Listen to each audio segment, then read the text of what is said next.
someone who represents God, His character, and His purpose to those whom they are called to. Napakabuting halimbawa po ni Ginang Puti, ni Ellen G. White, sa ating lahat mga kapatid, tungkol po dito sa kanya. Kaya sabi, what kind of person am I called by God to be? Tingnan po ninyo ito mga kapatid. Meron pong 7 practices in my code of conduct.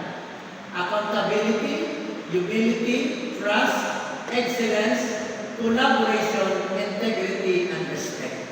Mga kapatid, piliin ninyo yung 7 yan. Alin ang inyong una, pangalawa, patatlo, pang-4, pang-5, pang-6, pang-7. Una, respect. Alin po sa inyo ang pinakamahalaga at pangunahin sa lahat? At alin dito sa practices na ito ang panghuli? Sa inyong isip mga kapatid, inyong isagawa. Pero dito sa presentation na ito mga kapatid, tingnan po natin. 7 practices in my code of conduct. Tingnan po ninyo, ang pinakauna ay humility. Nasaan po ang excellence? Nasa panghuli. Narito po sa pinakahuli, pinakamababa. Pero tingnan ninyo kasunod, integrity, trust, respect, accountability, collaboration, and excellence. Sa pagpili ng Panginoon sa kanyang banal na gawain sa paglilingkod, hindi po niya pinipili ang sobrang galing. Ang pinipili niya ay isang church friend na mayroong humility, integrity, trust, respect, accountability. And of course, meron din po siya namang excellence. Pero hindi po yan ang pangunahing qualification. Kaya ang sabi, before honor is humility. To fill a high place before men, heaven chooses the worker who, like John the Baptist, takes a lowly place before God. The most childlike disciple is the most efficient in labor for God. The heavenly intelligences can cooperate with Him who is seeking not to exalt self, and He succeeds where many of the learned and intelligent would fail. Yan yung mga kapatid, kaya ang iba sasabihin marami ng church clerk, ala, ako na may hindi masyadong magaling sa computer, paano ga-array? Ako na may talagang mali. Mga kapatid, mga church clerk na mga alae, ang gusto lang ng Panginoon, tayo'y humble. Humility. Tulad ni John the Baptist, mga kapatid, kasi ayaw ng Diyos na we exalt self, mga kapatid. Kaya nga ang sabi, Micah 6:8, and what does the Lord require of you? To act justly, to love mercy, and to walk humbly with your like the character of Jesus, love and compassion, forgiveness and humility, caring and serving, service and sacrifice, prayer and obedience, and a lifestyle of passion For mission.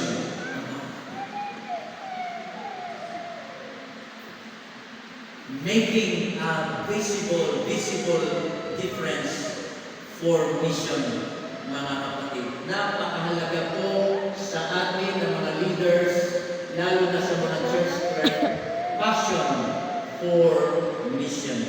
Send ko na lang po sa inyo. The great knowledge is Tapos pinipicturean ko po. From the mind, character, and personality, volume 1, Sige po. page 5. Naalala ko po, ilang illustration lang ng konting, si Pastor Guillermo. Kilala niyo ba si Pastor Guillermo Pusilatan? Si Pastor Pusilatan. Nung kami po estudyante pa ng PUC, ang sabi niya sa amin bilang mga theology. Sabi niya, tuturuan ko kayo. Pag kayo pipili ng mapapangasawa na babae, kailangan merong personality. Nakaganito pa ang kamay. Pastor Resty. Sabi niya, dapat sa iyong liligawan at mapapangasawa, kasama mo sa ministry, mayroong personality. At Personality. saka, hindi lang may personality, may character. May character.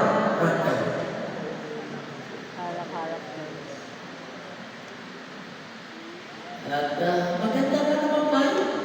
Pag napangasawa ng pastor, mayroong personality, walang problema sa budget, pastor. Pag napangasawa ng pastor, may character, ay walang problema sa biyahe, may sasakyan. Pwedeng papalit-palit ka ng sasakyan. Pero ang napakahalaga sa Panginoon, kahit walang personality, kahit walang character, ang mahalaga, may tunay na personality at mayroong tunay na karakter na magagamit sa gawain ng Panginoon. Number 3, second to the last C, competency, mga kapatid. Mayroong calling, may character, may competency. Tingnan natin mga kapatid, ang malaking pagbabago, lalo higit sa mga sekretary o sekretariat at sa mga church clerk, mga kapatid. Sa ngayon, meron na pong 3 main functions of secretariat, lalo na po sa ating mga mission at union at division. Dati po ito ay dalawa lamang, executive and administrative. Pag ikaw po ay nasa secretariat department, executive, talaga po, kaya nga executive secretary. Ang tungkulin ay kung ano ang ipinasya ng Pangulo, lalo na po ng tinatawag natin executive committee, na lahat po ng voted items ay ma-execute.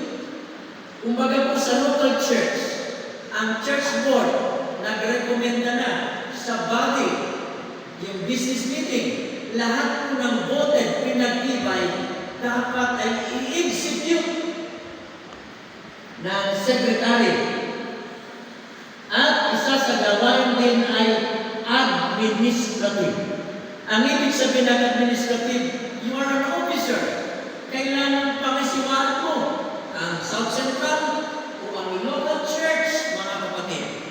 Subalit ngayon ang malaking kaibahan, making a difference for mission, ay ang patatlo, missional, mga kapatid. Ang ibig sabihin nito, ang gawain ng mga secretariat, ang gawain ng mga church clerk, hindi lamang po executive, hindi lang administrative, lalo higit ang mission, ang missional, mga kapatid. Kaya nga, sa ating tanggapan, sa pangunguna noon ni Pastor Jasper Flores bilang ating executive secretary, ay sinagawa po ng mga administrative assistants. Ang mga officer, mga secretary kung tawagin natin, ay nangangaral, mga kapatid. At sa aking panahon, ay aking pang binibigyan ng mga program o kaya mga petsa na kung saan ako, kasama ko itong ating mga administrative secretary, sila po ay mag-i-speaker sa ating mga parangaral. Kaya nga sabi, a leader is one who sees more than others see, who sees farther than others see, and who sees before others do. Yan po ang isang leader. So tandaan niyo mga kapatid, sa pag-uwi niyo sa inyong mga local churches, dalhin niyo po itong tatlo, nariyan na po, dati na po natin gawain ang executive at administrative, pero ating bigyan diin ngayon ang missional, mga kapatid. Ang ibig sabihin nito, kagaya po ng sinasagawa na tinatawag nating membership audit. Napakalaki po ang role ng church clerk na yung libro, record book, ay pag-aralan ang mga pangalan ng mga kapatid na mga kaanib ng ating local church. Ito'y ika-categorize sa aktibo, hindi aktibo, yung infrequent attendance, yung mga missing, yung disease, yung namatay, at yung iba'y transfer. At meron namang apostasy, tumalikod na. At ang gagawin niyo po sa mga pangalan yon, ipipresent sa board kasama kaagapay ang pastor at pag-aaralan ng mga pangalan ito kung paano sila'y mapanumbalik sa kasiglahan ng pangalan. Sa totoo lang mga kapatid, nung hindi pa nakahiwalay ang Mindoro Islands Mission, ang ating membership ay halos nasa 80,000. Pero ang masiglalan na nakikita sa ating church ay halos nasa mga 30 to 35,000 lamang. Kaya nung mapahiwalay ang Mindoro, sa ngayon, sa pamagitan ng tala ng ACMS, Adventist Church Management System, ang ating membership ng South Central ay halos nasa 30,000 plus lang talaga ang ating. At kung yun po ay titingnan sa lokal na iglesia, kalahati po noon ay wala na sa ating church. We have a ministry, mga kapatid. We have a mission.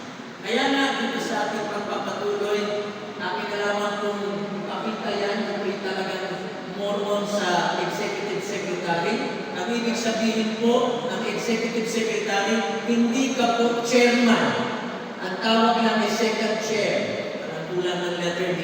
Kagaya po ng mga elder, hindi po kayo ang talagang chairman sa board meeting, kundi yung pastor. Subalit may mga pagkakataon walang pastor, kaya yung elder, with the permission of the pastor, you are allowed to chair. Ang mga church clerk, halos lagi po yung taga-record.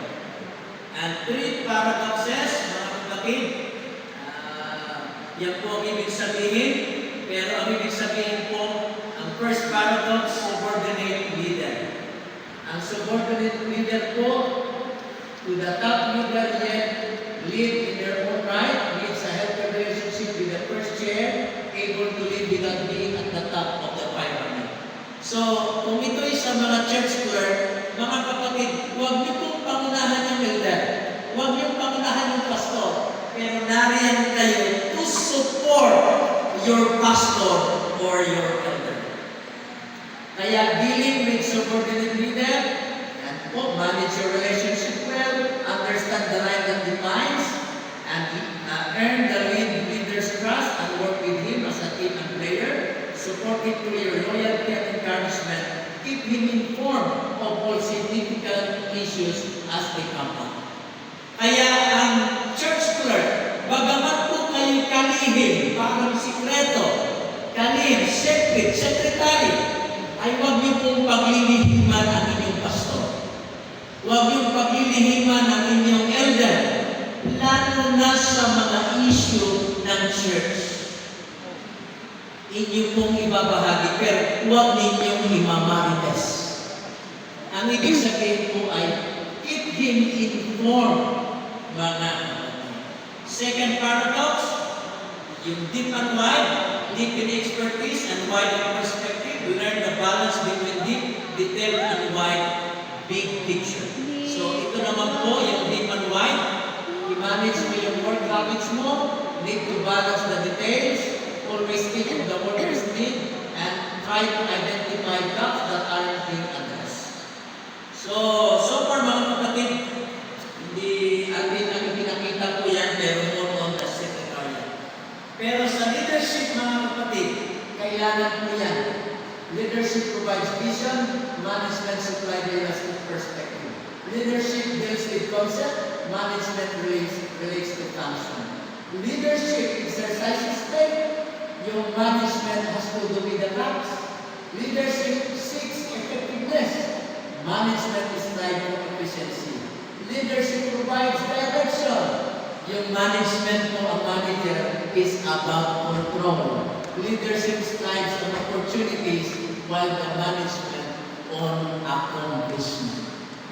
Magkaiba po ang leader at ang manager, mga kapatid. We are all leaders, mga kapatid. Ang panghuli, sa third paradox ay yung pong contentment and freedom. Manage your emotion well. Seek God's wisdom to shape yourself to the direction of your church. Content in your job, yet remain enthusiastic. Maintain contentment without using personal sense of calling. Medyo dark po yun. Black. Without losing the personal sense of Losing. calling. Okay? Basta losing. Kailangan maging kontento din pala naman tayo. Bagaman meron tayong mga pangarap, hindi po yan nagwasan, may pangarap. Ang example nito mga kapatid ay si David and Jonathan. Ano pang sabi? 1 Samuel 22:17, you will be king over Israel and I shall be next to you. Meron talaga palang nagiging leader at tayo ay narito sa pangalawa. Pero ang kailangan katulad ni Jonathan, na si Jonathan dapat ang tagapagmana ng kaharian ni Saul. Pero tinanggap po niya na siya'y I shall be next to you. In verse 18, so the two of them made a covenant before the Lord. Nagkaroon sila ng commitment. And in verse 18, David stayed in the woods and Jonathan went to his own house. Loyalty. What a great example, mga kapatid, in the Bible. That is why the gift of leadership, individuals who claim the gift of leadership had the highest level of satisfaction with their ministry and churches. Had the lowest level of stress resulting from ministry effort. Had a sense of direction and a common vision for the future. And number 4, had a different level of intensity and commitment to fulfilling that mission. Yan po yung individual na meron pong gift of leadership. Last, mga kapatid, to close this presentation. We have the calling, we have the character, we have the competency, ang pang-apat